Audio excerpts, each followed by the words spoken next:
Olá a todos, eu sou o Davi, esse é o Everson e esse é o Lincoln. Nós vamos apresentar agora o nosso trabalho de engenharia de software aqui pela Faculdade da Unicesumar. E a nossa matéria é a matéria de computação em nuvem. Nosso trabalho também consiste em explicar para vocês um pouco do que é a computação em nuvem, né, das suas características, alguns prós, alguns contras e alguns detalhes sobre essa computação em nuvem. Primeiramente, o que é a computação em nuvem? A computação em nuvem ela é um paradigma que possibilita o acesso remoto, o acesso à distância, sobre a demanda a recursos computacionais, como servidores, armazenamento, via internet. Né? Ou seja, esses servidores que você vai armazenar esses dados, você deve acessar remotamente através desses serviços em nuvem. Bom, como funciona a computação em nuvem? Bom, a computação em nuvem distribui recursos virtualizados pela internet, permitindo a escalabilidade e acesso flexível, sem você precisar investir em um local físico para ficar armazenada a informação, como por exemplo. Alguns exemplos de computação em nuvem, podemos citar o Google Drive, plataforma da Google, o iCloud, da Apple, da Microsoft tem o Dropbox e assim por diante. São várias plataformas que muita gente utiliza aí no dia a dia, né? Inclusive, você utilizar no nosso trabalho. Como assim você utiliza no trabalho? O YouTube também possui essa computação em nuvem, né? Qual seria a importância da computação em nuvem para as empresas? Já indo para o lado das empresas. Para as empresas, a computação em nuvem ela proporciona eficiência operacional, agilidade nos negócios e redução de custos, permitindo a essas empresas um foco maior em inovação e menos em infraestrutura, que seria, né, questão de limitação de gastos, você consegue aí até um armazenamento mais adequado, e mais seguro também. Né? Bom, quais são as vantagens e as desvantagens da computação em nuvem? Bom, a vantagem principalmente seria a flexibilidade, a escalabilidade e também que você pode acessar de qualquer lugar. E a desvantagem seria a preocupações com segurança, que no caso poderia ser mais flexível para ataques hackers. São sistemas diferentes de segurança, assim como você pode ter uma segurança muito maior no quesito dos teus dados que estão lá também, desse acesso aos seus dados, essa liberdade que você tem ali, em caso de um acidente físico dentro de uma empresa, algo assim, você garante esse serviço ainda sendo utilizado em uma computação em nuvem. Entretanto, você tem essa entrada aí, essa maior apresentação de hackers, de ataques SQL, de ataques cibernéticos, vamos dizer assim, em cima dessa computação em nuvem, quer dizer, desse armazenamento em nuvem. Mas é muito mais seguro ainda, exatamente, do que ter um físico ali, muito mais barato. E o que significa colocar arquivos em nuvem? Colocar arquivos em nuvem é basicamente fazer o upload desses arquivos, os seus próprios arquivos. Significa armazená-los em servidores remotos acessíveis pela internet, permitindo acesso e compartilhar até mesmo esses arquivos para outras pessoas.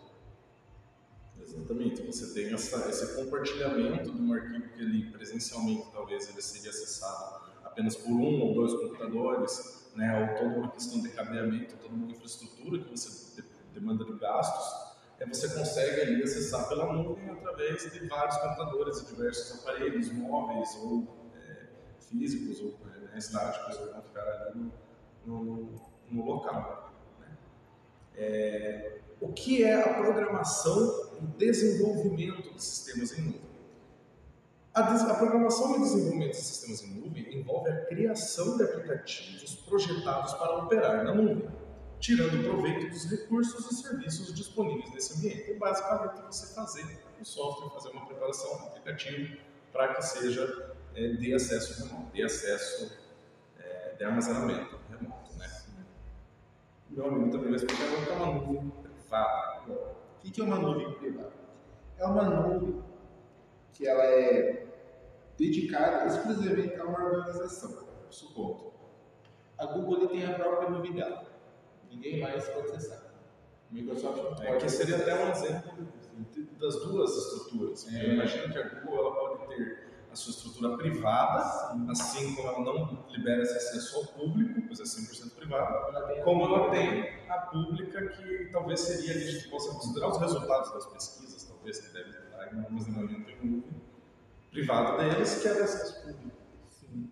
E a nuvem privada, ela também se consegue ter, a empresa que tem a nuvem privada, se consegue ter um controle maior sobre a segurança dela, porque ela é privada, só tem acesso às pessoas autorizadas. Uma empresa de segurança em si, ela pode ler os seus dados seguros em um armazenamento em nuvem.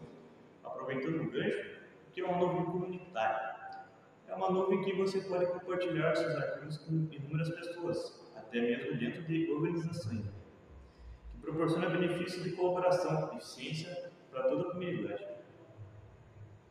É toda uma estrutura melhorada, toda uma eficiência que você garante ali, não só para uma pessoa que está utilizando ali, como se reflete nas demais. Né?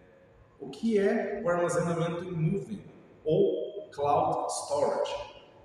Refere-se à prática de armazenar esses dados em servidores remotos. É basicamente um resumo disso. Geralmente ele é fornecido por serviços em nuvem, permitindo acesso e compartilhamentos eficientes. Como o Google Docs, por exemplo, eu acredito que é o que a maioria das pessoas utiliza aí nos trabalhos, no Google Drive, pessoalmente, né? E por assim vai também. Os tipos de armazenamento em nuvem, né? Engloba armazenamentos de arquivos, objetos e plots.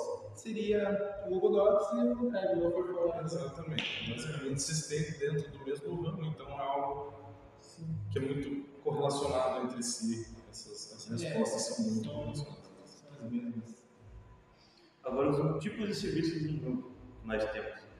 Podemos citar uma infraestrutura como serviço, as IaaS, plataforma como serviço, PaaS, e software como serviço, SaaS, oferecendo diversos níveis de gerenciamento e controle dentro desses serviços. Essas são as definições, basicamente, dessa computação em nuvem, desse armazenamento em nuvem, né, que se reflete diretamente na matéria que tivemos aí durante o semestre e resume, basicamente, todo esse nosso trabalho e todo esse aprendizado que tivemos aí referente à computação e armazenamento em nuvem, tanto a questão de segurança, seus exemplos e demais atividades que se referem. A nuvem é bem segura hoje em dia, né? Eu acredito que futuramente até muito mais do que a gente imagina vai ser em nuvem. Vai ser agregar muito mais, proporcionar muitas coisas. É engraçado como algumas empresas têm muito boas, mas se refletem em algumas outras coisas. Falando dos defeitos, por exemplo, um exemplo pessoal, eu imagino que você já deve ter prestado atenção, quem tem iPhone, o iCloud, iPhone é a empresa, ela sempre tem tudo, mas o iCloud, por ser uma nuvem que eu acredito que seja específica deles, que eles mesmos, pela grandiosidade da empresa, devem ter criado esse estabelecimento para que seja feito esse armazenamento em nuvem, ele tem um acesso um pouco mais demorado quando você aplica em outras empresas, diferente do Google, por exemplo, que é a Microsoft, que não é tudo mais unido ali, e acaba sendo mais fácil em aparelhos móveis, esse acesso e outras coisas. Falando mais um pouco sobre a Apple, né, que o Davi comentou aqui, o iCloud, ele não guarda só as fotos, ele guarda outras informações também. Que me faz parecer, pelo menos da minha visão, assim, faz meio parecer que o iPhone, você não troca dele. Tipo assim, o iPhone aqui, você quer um iPhone. Você vai trocar, você só troca tipo, o aparelho físico, mas tipo, ele continua sendo o mesmo celular. Você só troca a parte física, mas você vai pegar outros componentes de hardware que são melhorados. Ele continua o mesmo aparelho do outro. Da mesma maneira, você envolve com apenas um botão você faz toda essa transferência. Sim. Transferência de dados pessoais, arquivos, planilhas. Ali não é só foto. Ali a gente imagina assim, só um servidor de fotos e imagens gigantesco. Mas é um contexto assim, do iCloud assim, que eu gosto particularmente, que necessariamente é tudo dos arquivos. Você não precisa se preocupar, é um serviço excepcional. É isso aí. Esse foi o nosso trabalho. A gente fica por aqui e agradecemos a presença de todos aí, a visualização de todos. Joinha!